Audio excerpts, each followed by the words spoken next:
All right, a happy Tuesday. Hopefully, everyone is great out there.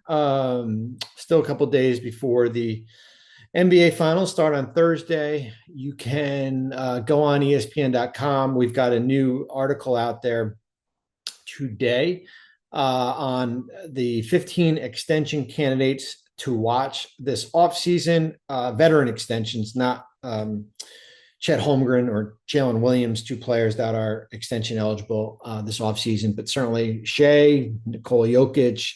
It is a star-studded extension piece. It's funny, this offseason was supposed to be billed as one of the great in a long time, and I would say the majority of players wind up signing extensions because the rules are favor certainly players to go that direction, and guaranteed money means more than becoming a free agent here. And that's why you saw Anthony Davis and Damian Lillard and Jalen Brunson, and the list goes on. So you can go on ESPN.com and you can find that article on the NBA page.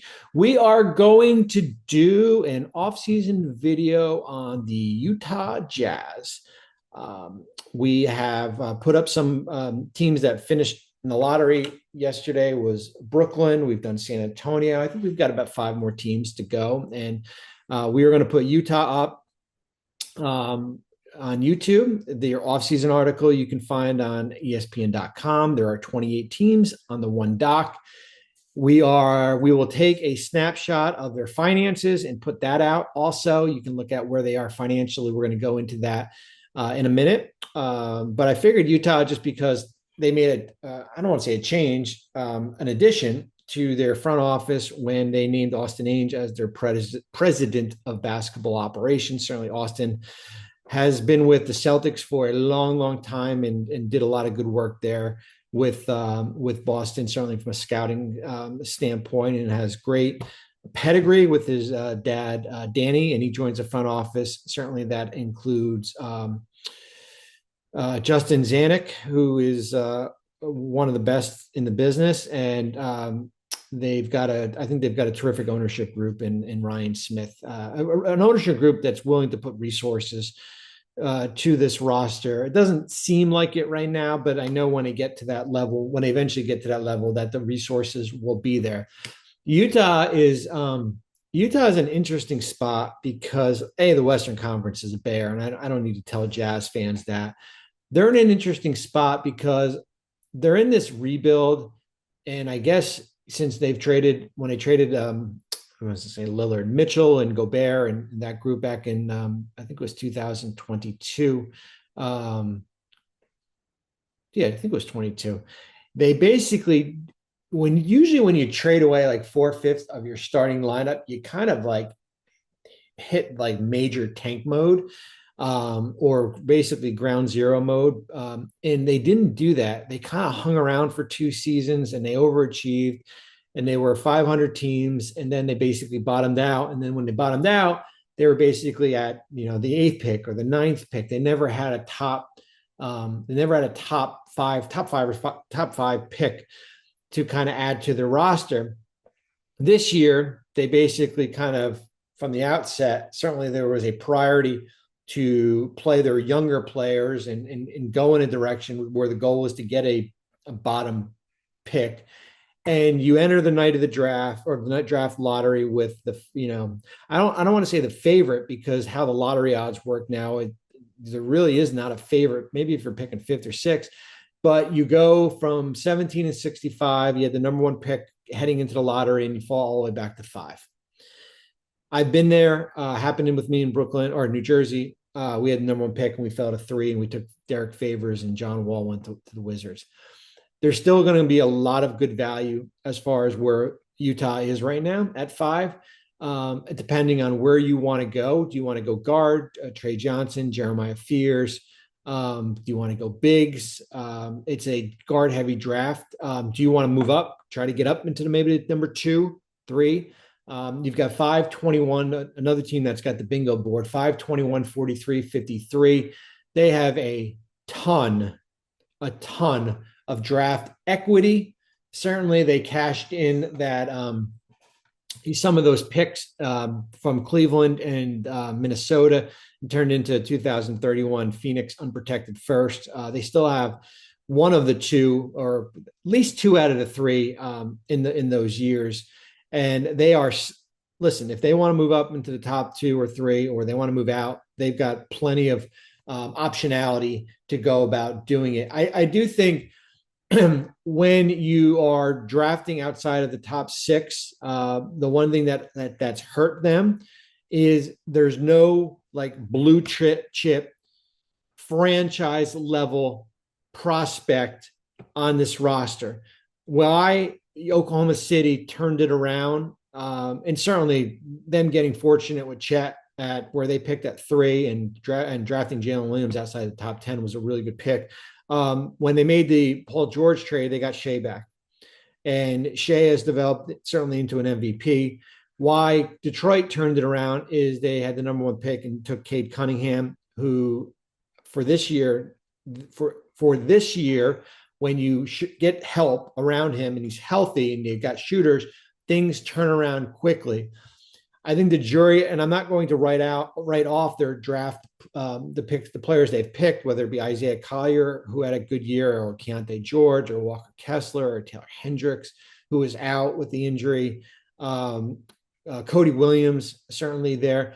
But I do think we're kind of in this unknown period as far as if there's a blue chip prospect. And when you don't have a blue chip prospect as a franchise level player that you have drafted, it makes things extremely more difficult as far as how you kind of turn this thing around. They might get that in this year's draft, where they're picking at 5, or as I said, maybe you want to move up to number 2 and you feel like Dylan Harper is that guy there. I'm expecting Utah to be aggressive this offseason here. There's part of you that says, well, they should probably just go through the same process because next year's draft is really good, especially in the top 2.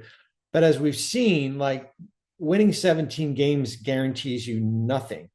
So how do you go about doing it? I think a lot of it, the attention is going to be on the 3 expiring contracts. John Collins, who's got a player option. I'm expecting him to opt in. There's just not a market. No, it's not what John Collins had a good year. It's just that the market is not there for teams spending $27-28 million. John Collins, Colin Sexton, Jordan Clarkson, both players are entering the last year of their contract. What happens with them? Certainly the Markkanen, who now is trade eligible. That was a big thing. You know, he was not trade eligible because he renewed and extended. What do you do with Larry Markkanen? Certainly you need good players if you're going to turn this thing around, and he is certainly a good player. The expiring contracts for me is kind of what I've circled as far as what they want to do. Listen, I feel like every time we do one of these, we're talking about like Giannis or one of these. Like if he ever became available, they would call. And I think they would call, and all the other 29 teams would call, just because you don't get one of those players come around very often here. But I am expecting Utah to be aggressive here. They've got 15 players under contract. There's a ton of guys that have partials or non-guarantees with their group. Mihalik, Juzang, KJ Martin here. Their flexibility from a roster standpoint is that they're over the cap, but they do have the flexibility to take back money in a deal. They have the flexibility to use their non-tax mid-level exception to acquire a player in a trade or sign a free agent. 15 million in non-guaranteed, as I said, but they're right at the cap.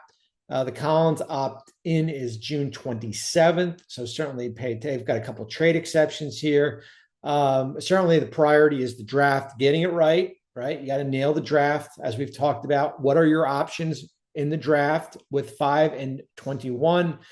As we talked about the expirings.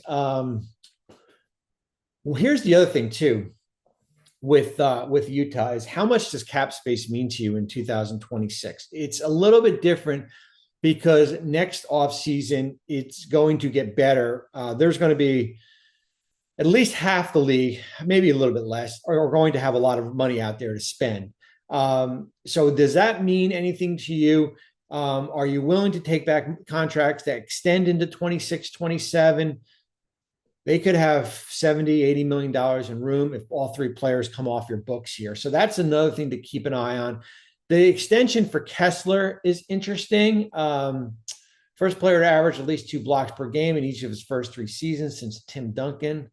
You have up until October 20th to extend him. He's got a $14.6 million free agent hold. So anything above that, Shams is.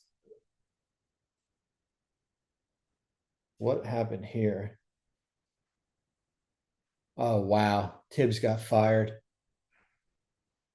No kidding. Stunner. Um, wow. All right, let's finish Utah. So you've got anything above that $14.6 million number will take away from cap space there. Collins and Sexton are also extension eligible. And as I said, you've got 11 first-round picks, including a combined 5 unprotected first-rounders. I'm reading my phone. They are in good shape from a draft equity standpoint. So that's a little bit about Utah. Sorry, I got distracted by Tibbs getting fired, which I totally disagree on. And we'll go from there. Have a great day.